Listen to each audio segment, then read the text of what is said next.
Okay, hello one and all, and welcome to CS50's very first Supersection for week 1.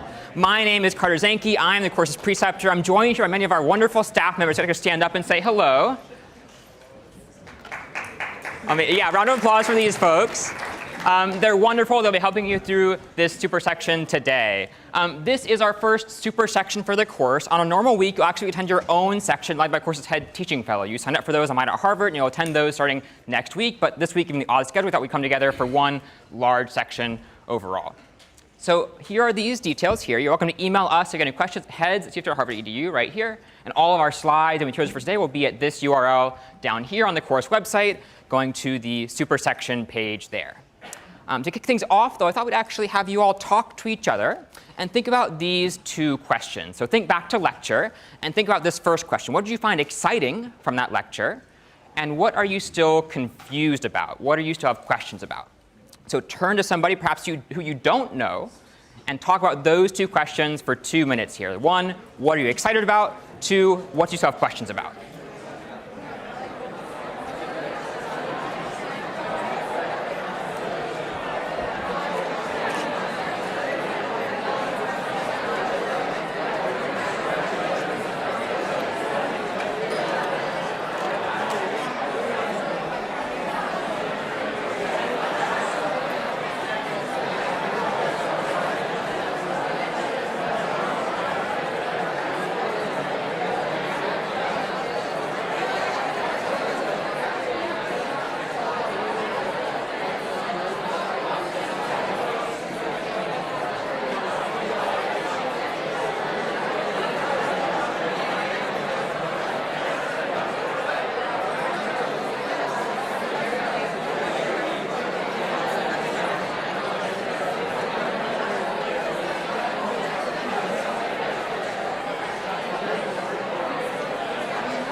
OK, let's come back from these conversations.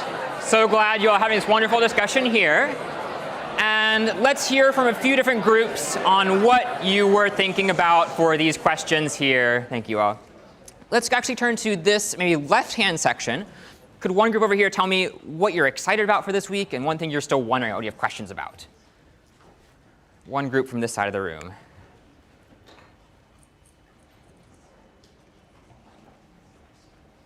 Could I narrow it down to somebody from the front row, perhaps? What are you interested in? What do you still have questions about for this week?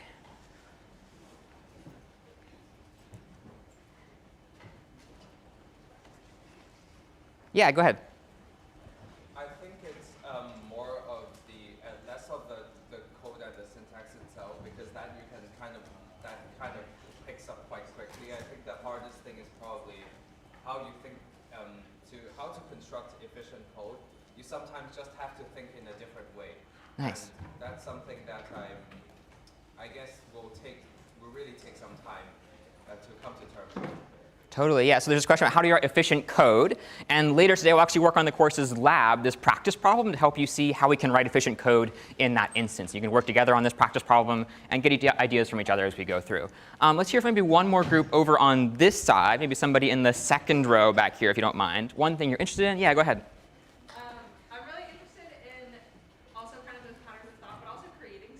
Because coding is really cool to have the final product, and now I'll get to have the tools to make the final product. Yeah. And yeah, something I'm confused about is actually like, I feel like there's so much syntax to learn, and that's sort of, giving me pause. It's like, how do I even know what's out there? I think somebody had mentioned it in the orientation, like sometimes like students will code something like all the way out because they don't even know that there's a program for it already. Yeah, exactly. So there's this idea of how do you take this idea you have and what you want to build and turn it into the syntax, like actually write to make the computer do what you want it to do, right? So all these are good questions, and here are a few we'll actually dive into today.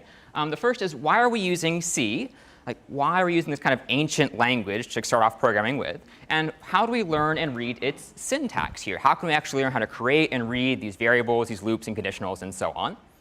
As we go through that, we'll talk about this particular instance of it, like a data type, because C requires us to tell what type each pieces of our data are.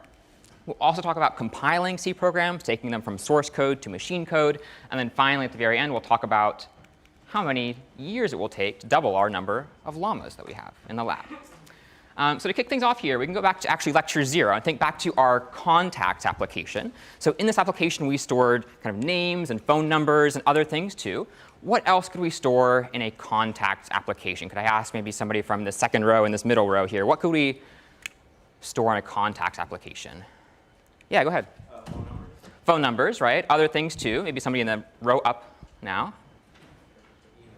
Emails, OK. Other things. Let's go one row up again. What else can we store? Addresses, nice. So all these things we can store in our contacts application. But let's say we want to store the number of times I want to actually have made a call before in my application on my phone, right? So here we have an instance of a variable, some number or some value that can change. And I'm going to give a name to it, in this case, calls, the number of times I've called somebody here. So this is our mental representation of what a variable is. It's some name for a value that can change.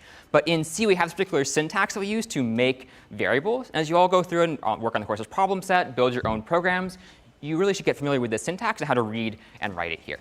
So here we have the syntax in C to create this variable named calls. And there's some components to it that we should actually dive into here. So the first part is the variable's name.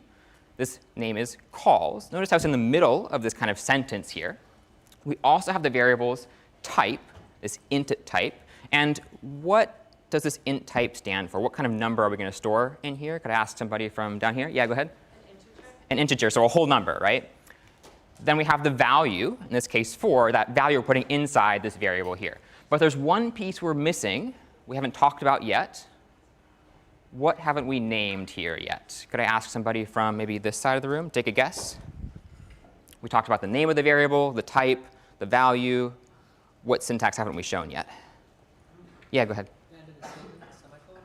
The semicolon, right? So this is a statement in C. And every closing statement that we have, we want to include a semicolon there.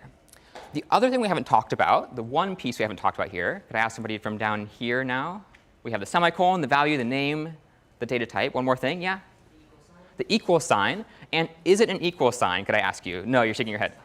It's an assignment operator, right? So we'll say this is going to assign the value 4 to the space we've created for this variable named call. So if we say this in English here, we're going to create an integer variable. Notice how this type aligns with this type here, named calls, the name lines up here, that gets, or that kind of stores this value 4 in this instance. So let's try it again with another value here. Int x equals sign 50. And let's actually say this one all together if we could. How do we say we create a what? Integer that called x that gets the value 50. Nice. So that's what it'll be in English here. Amazing. Yeah, high fives all around. So why does C care so much about data types, though? Like the very first thing we say here is not the name of the variable, but actually the data type. So we saw briefly this idea in lecture, but let's go ahead and talk to the person next to you. Why do you think C cares so much about these data types? Why is it the first thing we tell the computer when we make this variable here? We'll come back in just a minute.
OK, let's come back and hear some ideas for why does C care so much about data types? Why is it the very first thing we put in a given line of code to make a variable in this case? And could we go back to maybe this side of the room now? And would anyone in particular like to share what your group talked about, what ideas you had for this question here? Yeah, go ahead. Basically, we said that C wants to know about data types in order to restrict the values that we can input. For instance, if we're talking about integers, you couldn't input 3.5. So for a real number, you could. So it limits the variety. Yeah, there's some value for like specificity, right? I want to be able to make sure that I'm not putting in some value I couldn't store in this variable, like a text, for example. Other reasons, too. Could we go to maybe down here? Yeah. The computer needs to know how much memory to allocate to whatever you're about to give it. Yeah, and why would that matter? Can I ask you, like, get a little deeper, too? Like, why does the size matter? Because I think an integer would use a lot less size than a lot less memory than, let's say, a string. Totally. So using or storing different values makes that value take up a different space in computer's memory. So integers take up maybe 32 bits, but a character might take up only 8 bits. And so it tells the compiler how much memory, how much space to reserve here, too. One other reason that we saw a little bit in lecture as well is we have some binary here, these 8 bits that can represent a certain, well, really anything. What does this represent here? Anyone know off the top of their head? Yeah? Oh, no, OK. I'd be surprised if you do, but one thing this represents is the number, or the integer 65, right? But as we saw in lecture a little bit too, is this can also represent the letter A. Like those same binary bits can represent both 65 and this character A. So it's important we tell C which thing we're talking about here by giving us our data types. So that's the reason we have these data types here. If we want to go further into variables, we can update them if we'd like. And here we have on this very first line the declaration and initialization of this variable calls. And down below, we just kind of update that value. So notice the type is on that top line, but it's not on that next line. And why would that be? If I can ask somebody from this side of the room now. Why is it on that top line, but not that second line? Yeah, go ahead. Because on the first line, you're initiating the variable, and so you can tell the computer what the data type is. On the second line, you're reassigning it to a new value, and it already knows that that variable is an input. Yeah, so the computer's pretty good at remembering things, right? And once you've told it that this variable has a certain type, no need to tell it again. It already knows that. We can just keep going as we go. So here, we're going to initialize and declare that variable calls. But when we use it again, we don't have to tell it the type as we go through. Now, if we wanted to change that value, we could do it like this. We also have some operators at our disposal. We could add 1 to it using this plus sign. We could even subtract some numbers. We could maybe multiply some numbers using that star operator. We could even divide some numbers and so on. So feel free to take a look at those as we go through the course. I'm sure these come to the top of your head as we go through. But when it comes to assigning some variable, what looks like a function, right, that's where things get a little bit weird. We saw in lecture, we're trying to get some input from a user, right? And we didn't say that maybe string name equals, quote, Carter. We said it equals this maybe function, getString, or here, if we wanted to store value in calls, getInt. And in this case, before we're reading left to right, but in this case, it's actually better to read right to left when you see this function call on the right-hand side. So what's happening here is when you have this function on the right-hand side, this function is going to run and then give us back some return value that will be stored inside this variable on the left-hand side. So before anything else, we run this function on the right-hand side with some certain arguments, some inputs to that function to tell it what exactly to do. That function runs. Maybe it asks the user for this integer number here. And we then store that value right where that function was called. And it then goes into that variable. And now we're back to simple variable assignment here. So usually, if you're simply assigning numbers, you can read left to right. But if you have these function calls, best to read right to left, and knowing that your function runs first and then assigns that value as we go through. So questions on this before we dive even deeper? Anything here?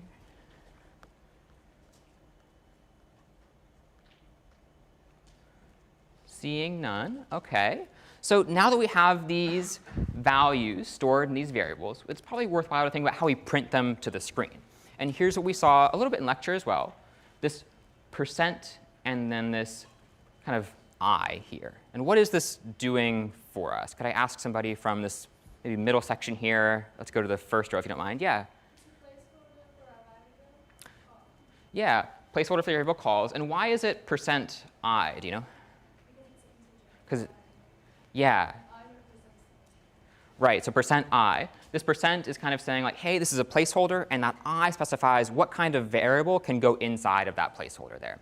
So because calls is an integer, it's percent I. And that's called, more specifically, a format code, as you might have said. And we have this value that we can store in that format code there. We could have multiple format codes and multiple values. We just separate them by commas. So you can imagine, for example, I have percent I here and maybe percent I later on. I could have calls and then comma, some other variable, and those would go inside those placeholders kind of one by one, aligning with whatever order I put them in as we go through. Now, it's not worth memorizing any of these, but there are a great number of format codes for different data types. And as you work with a variety of data types, it's best to maybe reference these once in a while. So here on the left-hand side, we have number format codes like ints and longs, floats and doubles. And on the right-hand side, some chars and strings, where chars are individual characters and strings are collections of characters as we go through.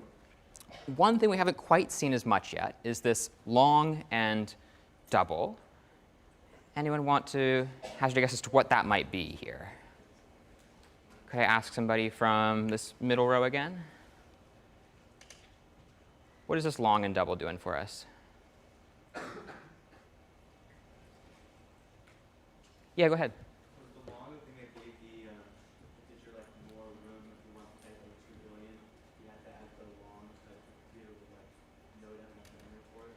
Yeah, exactly. So here, we had an integer that could store up to 4 billion values. But when that's not enough, we might want to have a longer value, in this case called a long, that will have twice as much space for us. We can store twice as many different combinations as we go through. Or really more than that, we're just having twice as many bits to represent that information. And similarly, for the float, that's a decimal number. But this double is called a double precision floating point. So we'd have twice as many decimals, twice as many binary digits representing that decimal number there for us as well. So just more space for us to use as we go through. Now, what we'll do here is a brief exercise, and I invite you to load up code.cs50.io on your own laptop here. And you should see something that looks a bit like this. Maybe you have a file explorer on the left-hand side.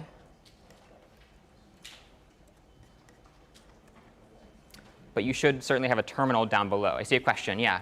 Sorry, I'm not sure if this was a typo or if you went on this, but if you go back to the previous slide, Yeah.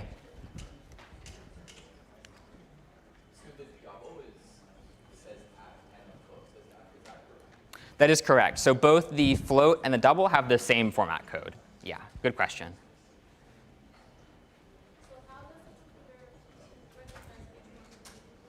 How does the computer recognize each one? In this case, it doesn't quite matter, because in this case, the float and the double are both decimal numbers. And so the computer knows when it sees %f, I'm printing a decimal number.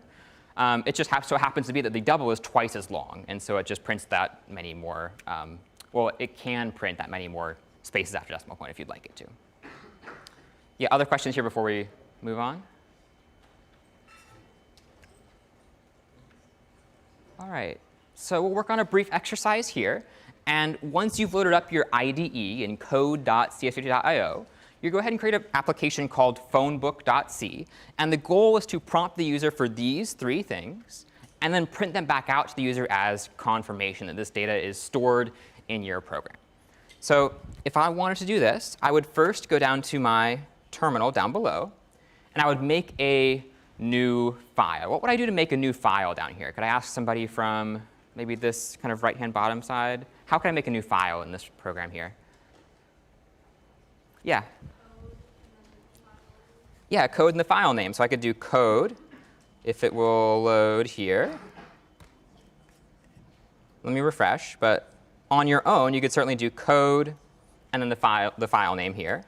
And for our purposes, I'll do code space maybe phonebook.c, but you could call your program whatever else you'd like to call it here.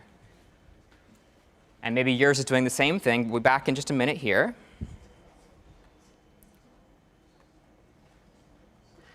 Now, once you have your file, what tends to go at the very top of that file? What's the first thing you might add? We saw this in lecture. Yeah, go ahead. The header files, or these libraries, right?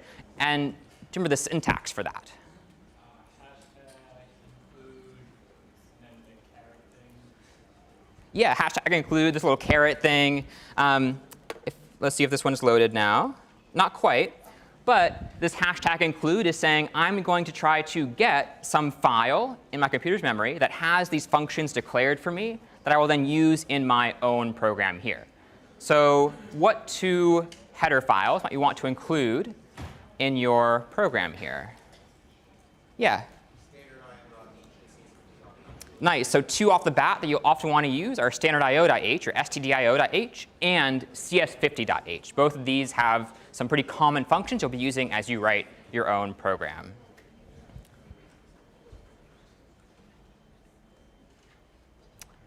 And we'll wait for this to continue connecting. And what we'll actually do is now that you maybe hopefully have your file open, you have your header files at the top, we'll take some time, let's say maybe 10 minutes to work on this on our own. I'll put the slide back up. And we'll come back in those 10 minutes and share how you approach this problem. Maybe if the staff would like to run around and help you as you work, feel free to raise your hand. We'll come around and help you out.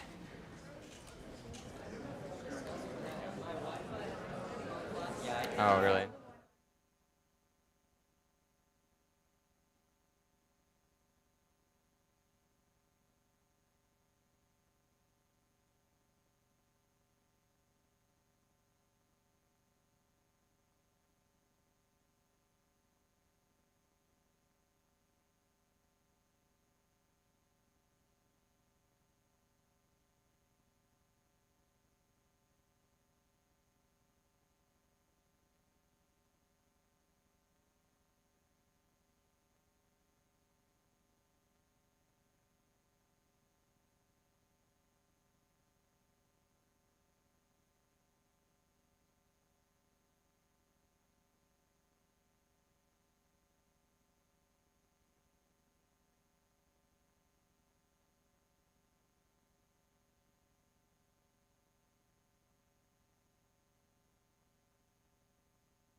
right, let's come back.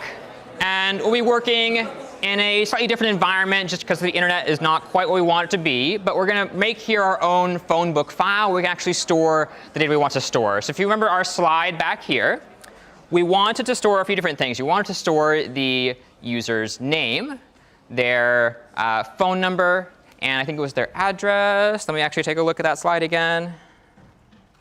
If we go back over here, a name and age and a phone number. So here we have kind of this template for our program. But what are we missing right now? We have our header files, these libraries where I have functions we're going to use. But what else are we missing in this program right here? Could I ask somebody from, yeah, down here? Int main void. Int main void, right. So I'll type int main and void up here. And this just symbolizes, this is like the kind of when flag clicked block in Scratch. This is just going to be the main part of our program here. We're defining this new function called main that will be the main part of our program. Now, the first thing we want to do is probably prompt the user for some information. So what functions did you all use to get the user's name, or that contact's name we're trying to store here? Could I ask over here? Yeah, go ahead. Get string. And how did you make your variable in this case? So because our variable is a string, I put string, and then I titled my variable name. Nice. Then I said equals get string, what's your name? Get string, what's your name? So something like this? With the space after the name. Yeah, and why would you have that space there? Just readability, right? If we don't have that space there, if we maybe remove this, the user will be typing in their name right up against that question mark there, which is not what we want to have happen here. OK, so it seems pretty logical to represent a name with a string. But how about the age here? Could I go maybe to this side of the room? How did you all work on getting the user's, the contact's age? Yeah. Uh-huh. OK. What's your age? With a space, right? And then the semicolon. Perfect. So that'll close that statement. And again, this function on the right will be called. It will run and then give us back some return value, which is whatever the user typed in, and store it inside of this variable named age. And then comes the one with some, oh yeah, question here? Can we also write string age equals yes, Yeah, so did you try that one here? yeah, like what's the difference? Good question. So we could do either of these here. One is an integer, one is a string. But you could imagine if I later wanted to do something like this, let's say I wanted to actually increase every person's age in my phone by 1. Maybe it's their birthday next year. So I say age equals age plus 1. Is that going to work with a string, do you think? No, because I'm going to add 1 to this quote unquote, like maybe 40, for example. And I can't add numbers to strings. That's not going to happen for me. So it's best when you're making these data types to think about what you want to do with them as you work in your program here. So I want to maybe change my age as I go through. So I'll actually maybe make this an integer here and say get int instead. And now for the phone number, if you go to this middle section here, how did you all choose to represent the phone number? Yeah. Long number is equal to get long. And you just asked maybe, like, what's your phone number? Yeah. And I think I'm most curious here about why you chose a long. Like, why would you have that? Yeah. Because it's more than 2 billion, so you need the extra data. Yeah, so a phone number is what, maybe 10 digits long? And so if I had any phone number that begins with anything higher than 2, that's going to be higher than 2 billion, which is the highest positive number I can represent with an integer. So I want to actually have a long here. Yeah, question? You absolutely could use a string.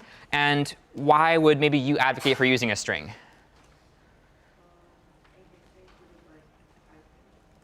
Nice, so hyphens. You could also include, if you're maybe in different countries, like +1 for this like country code, plus other country codes as well. You could even have parentheses if you'd like to put the area code in front. Yeah. Also, I think that if you use an integer or a long, you are supposing to be able to And usually you don't add stuff or divide the phone number, so there is no like actual purpose to ask for that separately. Yeah, definitely. So we tend not to add things to phone numbers. So why store it as a number we could add things to or subtract things to or divide or whatever we'd like, right? Good question there. So we have it as a string here. The string also preserves things like leading zeros. Like maybe there's an odd chance that somebody has a 000 number, and we could store that with a string, but not, for example, a long. We tend to remove those leading zeros in that case. Yeah? Would anything happen if you use the long for the integer when it doesn't really require that? If I were to say like maybe long age here, and maybe get long to have parity, nothing bad would happen here. I'm probably just using twice as much space as I would need to. So generally, I don't think people will have an age above 2 billion, and so I would probably want to just use a regular integer to store that value. Nice. Other questions on these representations of this information here? OK, so we'll go with this integer. And then just real quickly to review our format code. So let's say I wanted to print out some of this data. I could say printf.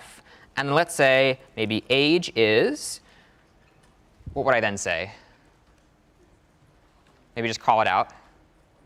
%i. OK, age is %i. Maybe I'll put period here. Name is %s. And let's go ahead and say phone number is %s. All right. And now to store this, as we saw earlier, I could simply just kind of put these variables in the same order I want them to show up in those placeholders here. So I could say, OK, age is first, so I'll say age, then name, so I'll say name, and then finally number, so I'll say number, and close everything out with the semicolon here. And if I were to make this, that is type make phone book and run it, I would then see this information prints back out to me on the screen as such. So questions on this before we move on? All right. So one of the other building blocks that we have, besides these variables and representations here, are these conditionals and these loops. And we saw these in lecture as well, but we'll use these now for the course's lab that we'll work on together. So first thing here, we have this question. Have I called less than one time? And if I have, then I'll say call more often. But just to get some vocabulary down here, this on the inside of that conditional is our Boolean expression. It's either yes or no. Have I called less than one time or not? On the outside here is that conditional itself. So conditionals have these Boolean expressions on the inside of them. I could make this a little more advanced, though, and I could have this else in the middle. And what would that do for me? Could I ever execute these two things at the same time? Could I ask over here? Could I ever do these two things at the same time? Shaking your head, no. Right. So these two things are mutually exclusive. If I have this else here, I'm saying it's either one or the other. If calls is less than one, I will do that first thing. If it's not, I will do that second thing. You can kind of chain these statements together. As we saw even in Scratch, you could say if, and then else if, and then else if, and finally this long else. In general, we have these if statements followed by these else if statements, followed by, if you need them, that final else to say like a catch-all for everything else that we could have happen here. For loops, though, if you want to do something multiple times, we have something like, a bit like this while loop. And what would this print to the screen? Could I ask somebody from maybe this side of the room? What would you see on the screen with this loop here?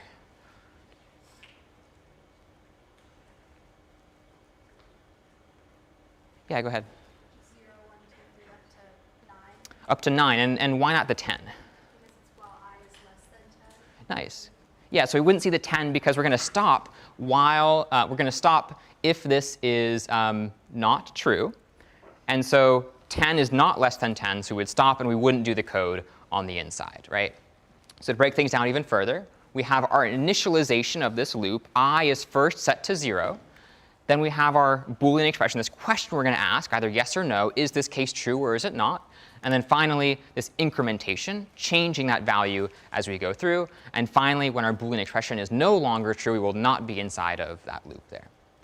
This is really handy. We can actually try to make our code run a certain number of times. And this is so handy that C actually has our own syntax to write this kind of loop in even abbreviated format. So here we call a for loop that has all those same elements, but now just on one clean line. We have this initialization, this Boolean expression, and then this incrementation here. And we'll do whatever piece of code is on the inside as long as this Boolean expression is true. So questions on this kind of syntax for these loops? Feeling pretty good. And finally, if we wanted to get a little more advanced, we have this do. Yeah, go ahead.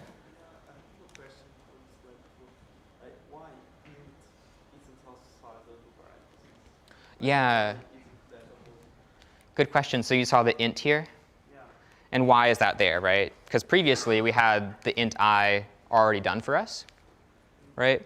So these are actually kind of two different contexts. So here I have created this variable named I, and I'm going to use it inside of this loop. And this variable I, because it's outside of this while loop, will persist as we go through my program. So I could use this variable I again. In the for loop, though, if I were to create this variable I anew, I could only use it inside this for loop. I could not use it outside of that for loop. So this, as long as it's inside the for loop, I can't use whatever variable I create here outside of it. It has to be limited to the inside of that for loop there. Does that help? Great. Other questions here, too? Is there no semicolon at the end of the for loop? Yeah, why is there no semicolon? Well, probably the rule of thumb is this. Semicolons come after complete statements.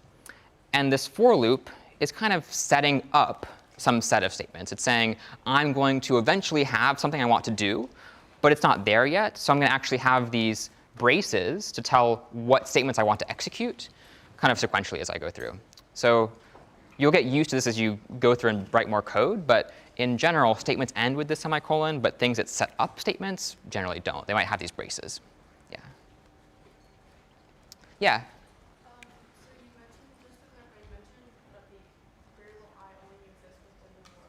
Exactly. So does that mean like when you do like multiple for loops in a row, not within each other, you can keep using I?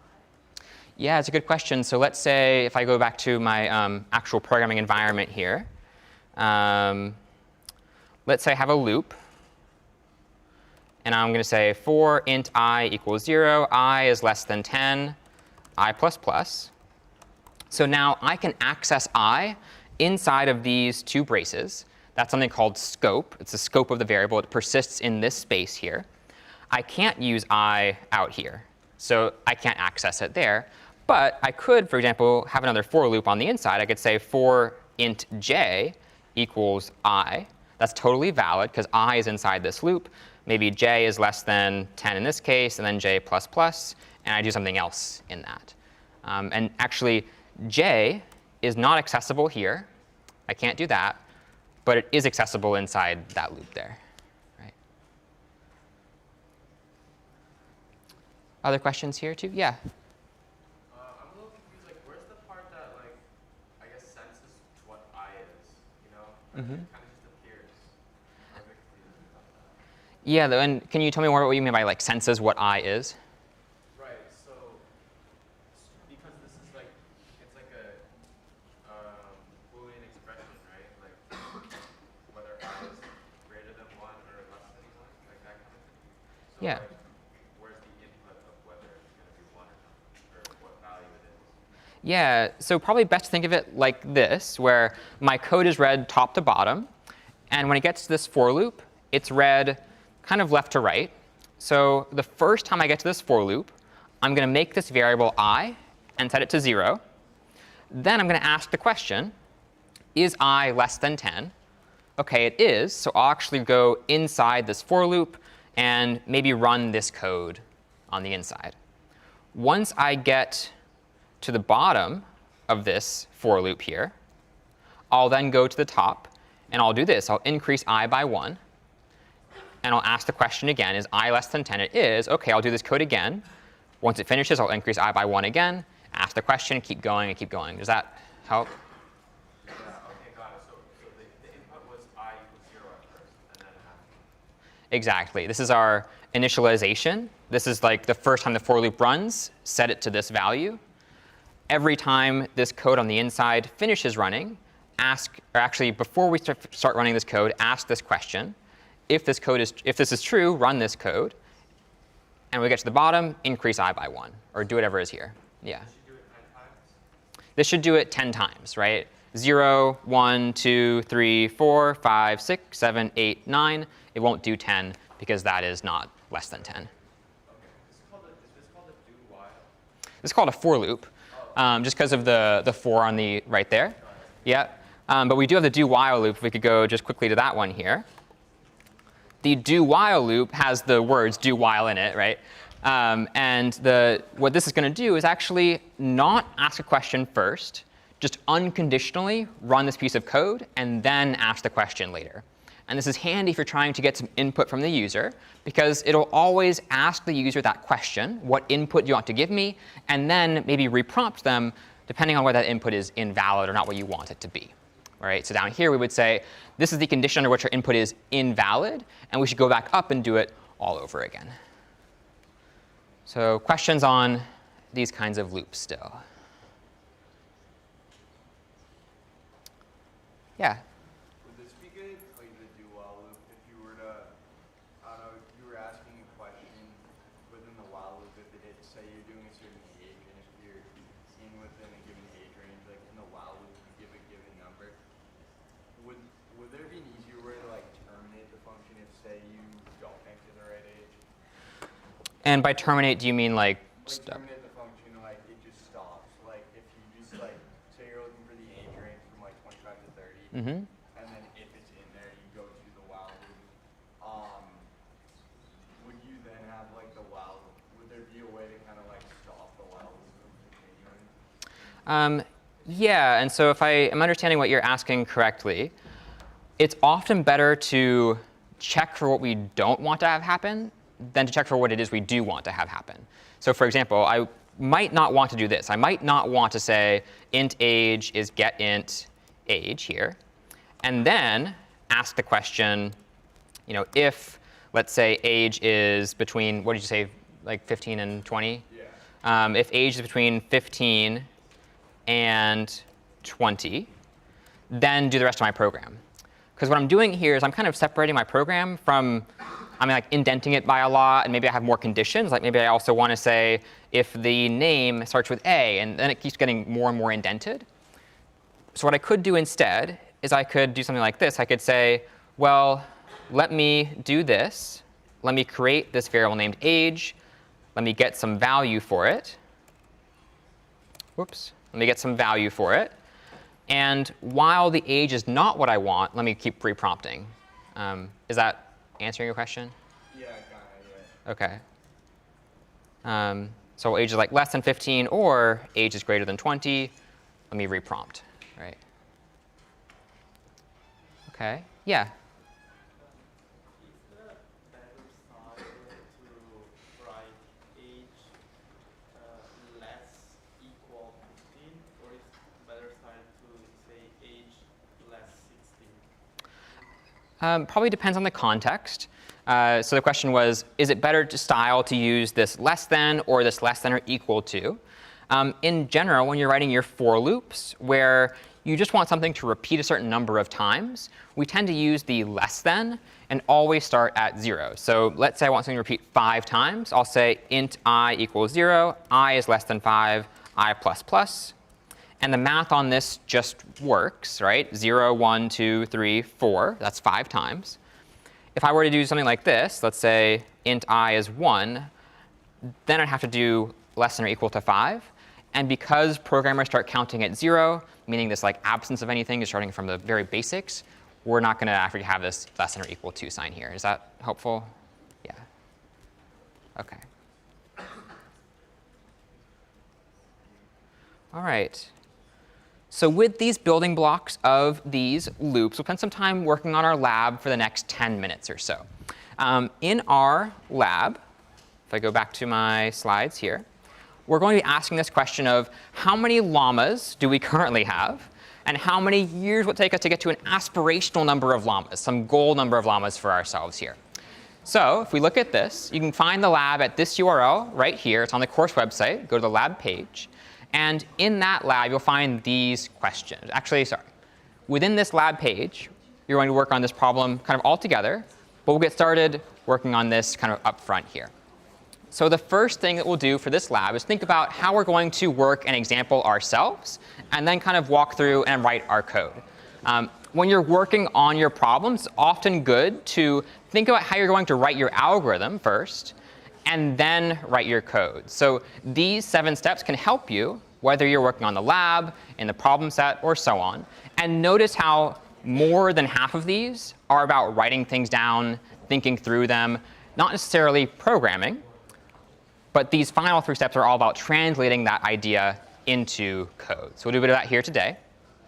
If we look at our llamas, we have a certain number of llamas. We want to figure out how many years it will take to get to another number of llamas. And we know that every year, maybe a third of our llamas are born, and a quarter of our llamas sadly pass away, right?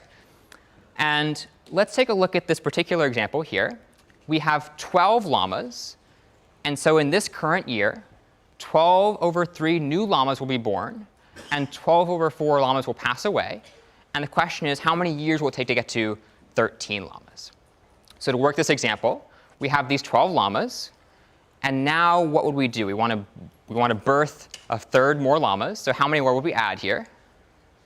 4. OK, let's add 4. And how many would pass away? 3. So we'll take away 3 here. And we are at 13 llamas now, right? And that was 1 year overall. We birthed our 4 more llamas, and 3 llamas passed away. Now we're at 13. So as you go and write this program, we'll get started up here in a minute. We want to first prompt the user for the starting number of llamas, ask them for a goal number of llamas, and then do some math, perhaps in a loop, to figure out how many years it will take to get to that goal number of llamas, and finally print out that number of years. So if you are in your code space, you might go over to your environment here. You might type code population.c to open up that file. Here I have mine. You might then type include standard.io.h to print something to the screen later on. And you might also do the CS50 library, CS50.h here as well. What else do we need for this boilerplate code? Int main void, right? So I'll say int main void. And I'll leave kind of this rest up to you, but make sure you're prompting the user for a starting number of llamas, prompting them for an ending number of llamas, and then finally, maybe using some kind of loop to figure out how many years it will take to get to the goal. And keep in mind that every year, a third of our current llamas are born, and a quarter pass away. All right, so we'll work on this for, let's say, 10 minutes or so, and we'll come back and work the example together.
Come back.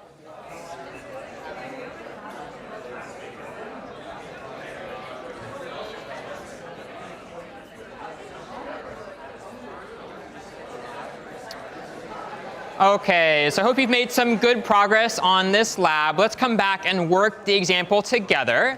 We had a few steps to work through, the first one being prompting the user for a starting number of llamas. And could I ask maybe a group from this side of the room, maybe towards the back if you don't mind, how did you prompt the user for your starting number of llamas?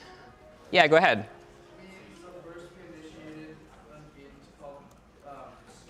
Yeah. And we ran a do while loop.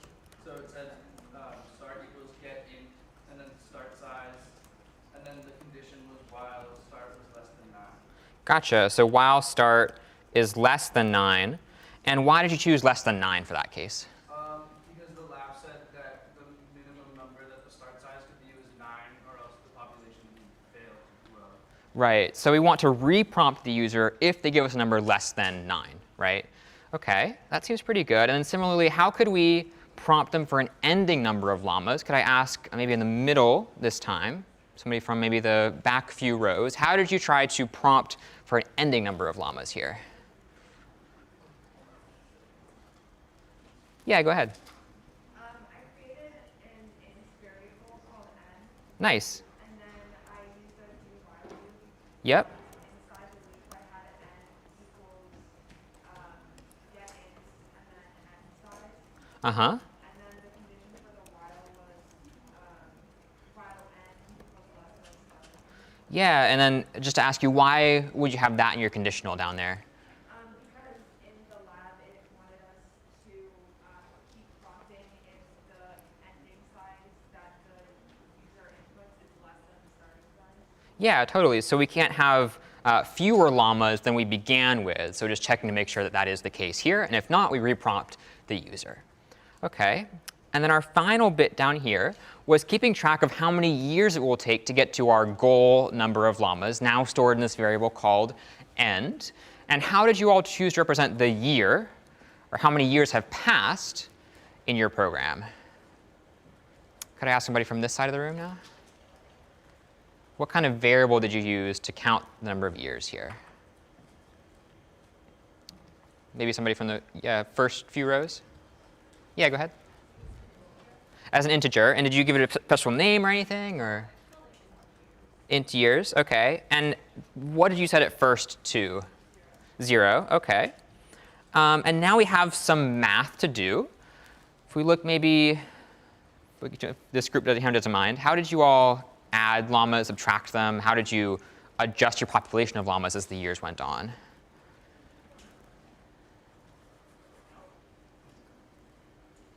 Any ideas for how you might do it or how you did do it? Yeah, go ahead. Just added 1/12 llama each year. Added 1/12 llamas each year. Nice. So can you tell me, if we look at our program here, we have a starting number of llamas. So how would you adjust that here? We could go, what did you set it as? Start. We could do start equals, or sorry, plus equals, Start plus equals. start divided by 12. Start divided by 12. OK. And how did you get start divided by 12? Like, what kind of math did you do to get there? Common denominator of 1/3, 1/4, and then you're adding 1/3 and subtracting 1/3. Nice. So ultimately, every year, we're just adding 1/12 new llamas after we kind of add a third and subtract a fourth. It comes out to 1/12 new llamas every year. OK. But we need some kind of loop to run this. And anyone want to help me out here with this final piece? How do we have the loop to increase this llama? Know when to stop, too. Yeah. You could do while start is less than n. Uh-huh. Start, and then after that, add one. Yeah, and so like add 1 to year. Yeah, so we could say years plus plus for increase years by 1. OK. And then at the very end, we ultimately want to print out the number of years. So I'll say printf %i. And maybe just to clarify, years %i, and then years down at the bottom here with a \n at the end. And if I make this, make population, run /population, I'll type in maybe 12 and 13, and I get 1 year as we expected. Yeah, question or comment? What is the plus equal? I mean, the start plus equals start. Good question. This is basically shorthand for doing this. I could say start equals start plus start over 12, because I'm trying to add to start as we go through. So this plus equals is simply saying, let me add to what start currently is this value on the right-hand side. Does that make sense? Gotcha.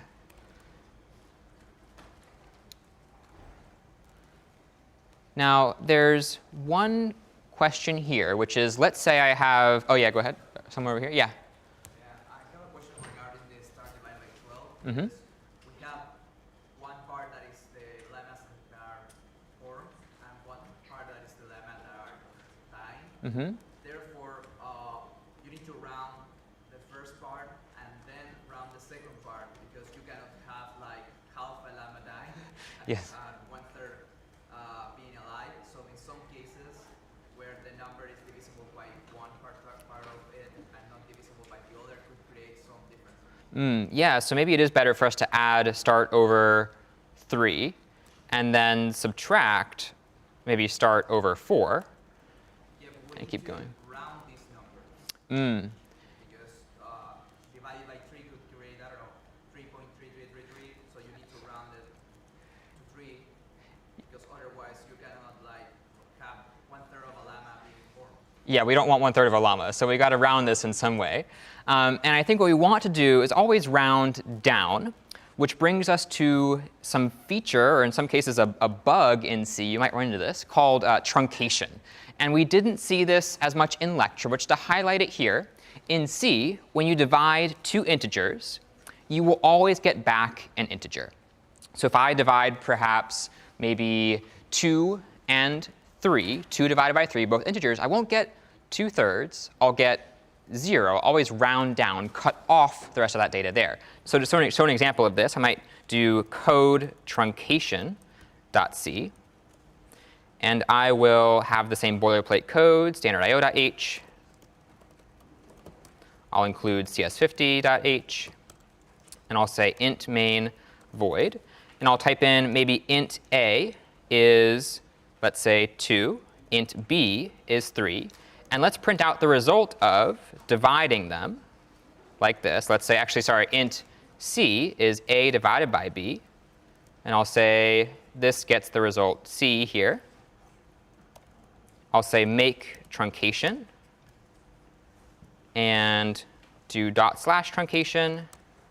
And I'll get 0 and not 2/3. So always rounding down here. If I do want the decimal, though, what I can do is I can convert on the fly one of these to a decimal. So I could say, actually, I want a to be a float, and then complete this division. And as long as one of your numbers is a float, you'll get a float in the very end. So I'll say maybe %f here. I'll do make truncation. Whoops, let me say this is actually now a float in the end. Make truncation. I'll say /truncation.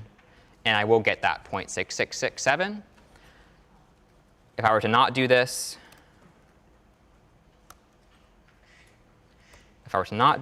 I would get 0 all around. So just something to keep in mind as we go through here. Happy to stick around and answer any questions that you all have, but this should bring us to the end of our lab today and our super section as well. Thank you all for coming. It's wonderful to see you here. Hope to see you next week in section.